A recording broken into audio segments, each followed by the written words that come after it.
अपनी मम्मी को थप्पड़ मारा, अपने पापा का गला पकड़ा। जिस इंसान के बारे में बात कर रहा हूँ वो इंसान मेरे ही मोहल्ले में रहता था, सोसाइटी में। अब वो चला गया। उसको मैंने बहुत समझाया। आई थिंक उसको देख के लग रहा था यार, he is losing it, he is losing his mind, he is getting mad.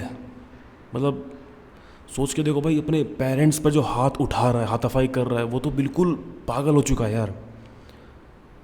अब वो उसको क्या बोलूँ, मतलब कैसे। अब मैंने भी अपनी तरफ से कोशिश की। जब वो यहाँ से जा रहा था ना, मैं खुद भगवत गीता पढ़ता हूँ।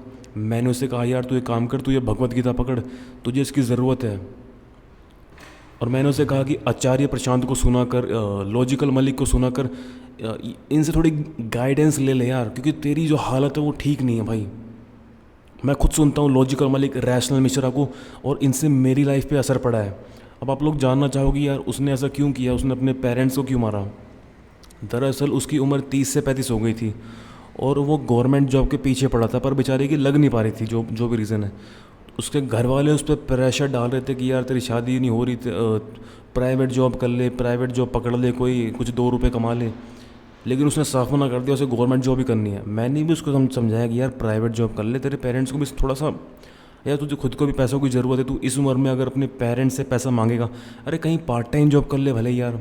पर ये ऐसे घर में पड़ा रहेगा 24 घंटे, देखो पूरे 24 घंटे पढ़ाई नहीं करता हर कोई, तो कम से कम थोड़ा पार्ट टाइम कर ले। उसने मेरी बात नहीं समझी। तो यार मैंने उसे कहा यार मेरी बात सुन, तू घर में रहेगा, तेरी उम्र अब 40 हो जाएगी, मतलब 35 तो हो ही गई है, 40 हो जाएगी, 45 हो जाएगी यार।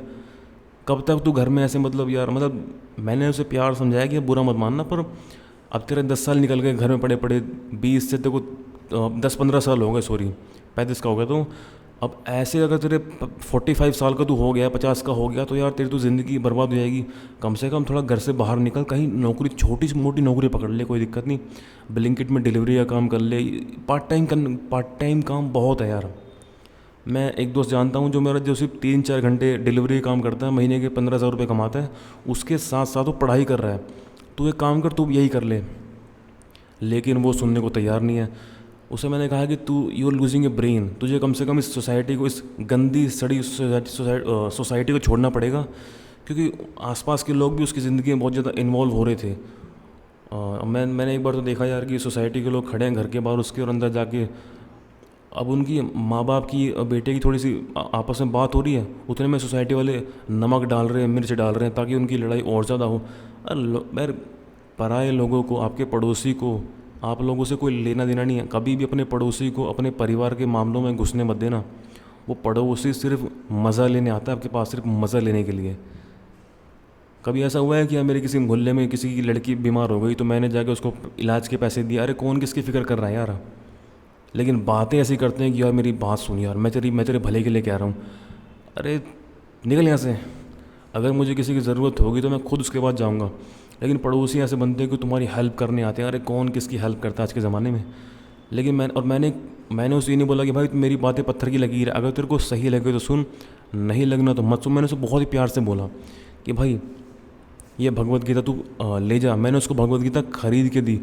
अगले दिन जब मैं उसके घर गया ना, जो मैंने देखा भाई, मैं तो हैरान हो गया। उस इंसान ने भगवत गीता फाड़ रखी थी।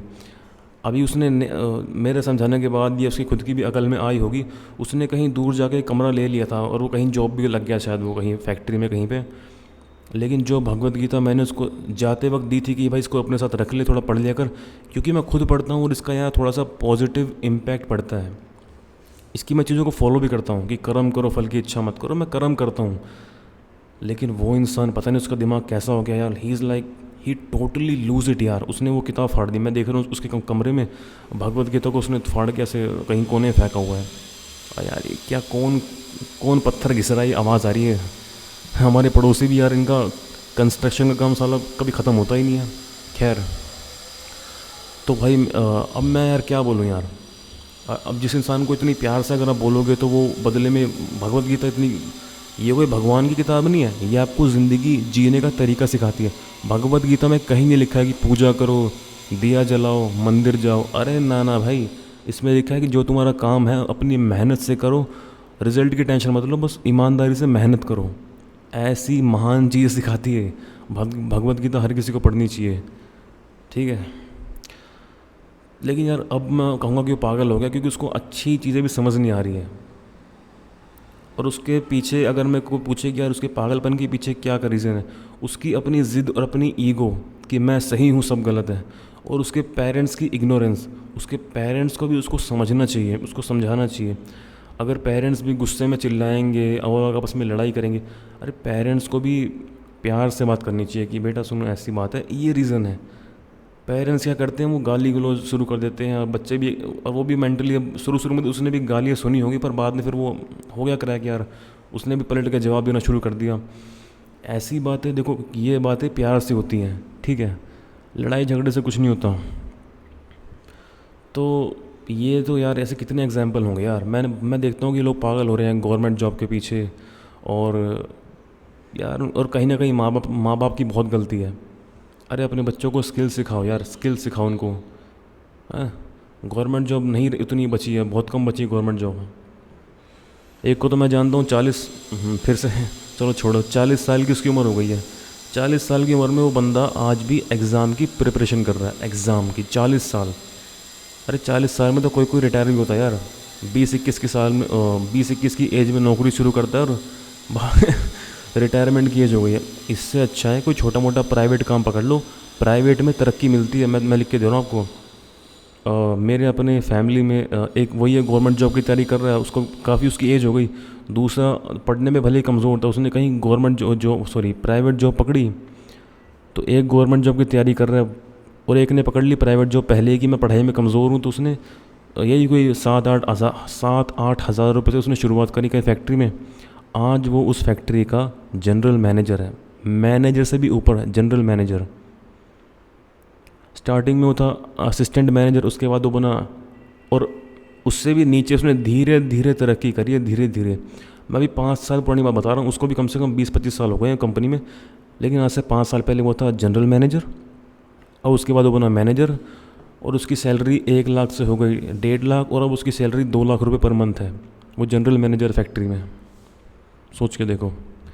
जब वो फैक्ट्री में लगा था, स्टार्टिंग के 5 साल तो उसने देखो मेहनत करी, स्टार्टिंग के 2-3 साल तो उसने करी। उसके बाद उसका प्रमोशन हो गया सुपरवाइज़र पोजीशन पे, सुपरवाइज़र से बन गया वो एचआर, यही कोई 5-6 सालों में। तो तरक्की होती है यार। अब वो भी अगर गवर्नमेंट जॉब, अब मान लो जो उसका दूसरा भाई गवर्नमेंट की तैयारी कर रहा है, कितने लगते है उसकी कितनी सैलरी मिल जाएगी, 40 मिलेगी, 1 लाख से कम मिलेगी। दूसरे वाला 2 लाख कमा रहा है, वो भी आज से नहीं कमा रहा है, बहुत बहुत पहले से कमा रहा है। तो ये तो यार मतलब गड़बड़ मामला है भाई। खैर मैं कहाँ सरकारी नौकरी पे आ गया यार, मतलब मैं तो कहीं और था। यार पेरेंट्स को मेरे हिसाब से तो देखो, पेरेंट्स भी दो तरह के होते हैं। कुछ पेरेंट्स ऐसे होते हैं कि हमारे बेटे को हमने पढ़ा लिखा दिया, हमने उस पर एहसान कर दिया, जबकि ये तुम्हारा फ़र्ज़ है पढ़ाना लिखाना, तो अभी ये हमें पैसा कमा के देगा। ये सोच वाले पेरेंट्स तो भाई देखो गलत हैं। अगर आपके पेरेंट्स ऐसे हैं जो आपकी सुनना बिल्कुल पसंद नहीं करते, बस अपनी अपनी चलाते हैं, तो उन पेरेंट्स से अपनी दिल की बात शेयर करना बंद कर दो। कोई ज़रूरत नहीं है शेयर करने की, वैसे भी आपको उल्टा सुनने को मिल जाएगा। तो अपनी बातें अपने दिल में रखो, अपना कोई ऐसा दोस्त बनाओ जिस पर आप भरोसा कर सकते हो। और अगर नहीं है कोई दोस्त तो कोई दिक्कत नहीं है, ये थोड़ा पढ़ लो, अपने माइंड को रिलैक्स। ऐसे लोगों को सुनो यूट्यूब पे जो मतलब जो थोड़े से रैशनल है, लॉजिकल है, जैसे लॉजिकल मलिक, रैशनल मिश्रा, आचार्य प्रशांत, एल कृष्णमूर्ति, बहुत सारे तगड़े तगड़े फिलोसफर हैं। उनको सुन के मेरा दिमाग खुल गया। मेरा भी कोई दोस्त नहीं है, मतलब मेरा अगर मैं बोलूँ कि मेरा पक्का दोस्त, अगर मैं सोचने दो मुझे, शायद मेरा एक या दो हैं, 2 दोस्त हैं। इन 2 दोस्तों से मैं बातें करता हूँ, मैं सोच रहा हूँ कि इन 2 को भी छोड़ दूँगा, पर ये 2 अच्छे लोग हैं, क्योंकि मेरी नज़र में भाई मैं अकेला रह लूँगा, कोई दिक्कत नहीं है। अभी तो मेरा 1 या 2 हैं, इन दोनों से मैं थोड़ा बातें कर लेता हूँ कभी कभार, हफ्ते में 2-3 बार। जब भी मेरा मूड ख़राब होता है, ऐसी कोई फिक्स नहीं है, मेरा मूड ख़राब अब होगा तो मैं बात कर लूँगा, कोई दिक्कत नहीं है। तो दोस्त अगर अच्छे हैं तो दोस्त को रखो, नहीं तो दोस्ती करने की भी कोई ज़रूरत नहीं है यार। पेरेंट्स को भी सब कुछ शेयर करने की कोई ज़रूरत नहीं है। अगर तुम्हारे पेरेंट्स नहीं समझ, देखो 2 तरह की बातें हैं। तो अगर तुम्हारे पेरेंट्स नहीं समझते हैं तो थोड़ा समझाओ, अगर तुम्हारे पेरेंट्स समझना ही नहीं चाहते हैं तो भाई मत समझाओ फिर। जैसे तुम अपने पेरेंट्स के पास गए, बोला कि मेरे को वापस शादी नहीं करनी, तुम्हारे पेरेंट्स बोलेंगे भाग यहाँ से, तेरे तो करूँगा, तो वो इंसान समझना चाहता ही नहीं है भाई, उसको समझना ही नहीं है, उसको अपने चिल्लानी है। तो ऐसों को तुम समझाना बंद कर दो, कोई ज़रूरत नहीं है समझाने की, ठीक है। मैं भी अपने पेरेंट्स से ज़्यादा हर चीज़ शेयर नहीं करता, मैं इस लायक नहीं मानता शेयर करने के। और मेरी नज़र में चलो छोड़ो यार, पर्सनल जाना ठीक नहीं है। तो मेरी मेरी उनकी जो रिलेशनशिप है काफ़ी कमज़ोर है, मैं उनसे बात नहीं करता, बहुत रेयरली कभी बातें होती हैं। लेकिन हमारा जो रिलेशनशिप है बहुत ही कमज़ोर हो रखा है। और उसके पीछे का रीज़न उनका है क्योंकि मैंने अपनी तरफ से कोशिश की, अगर सामने वाला समझना ही नहीं चाहे तो फिर कैसे हो पाएगा।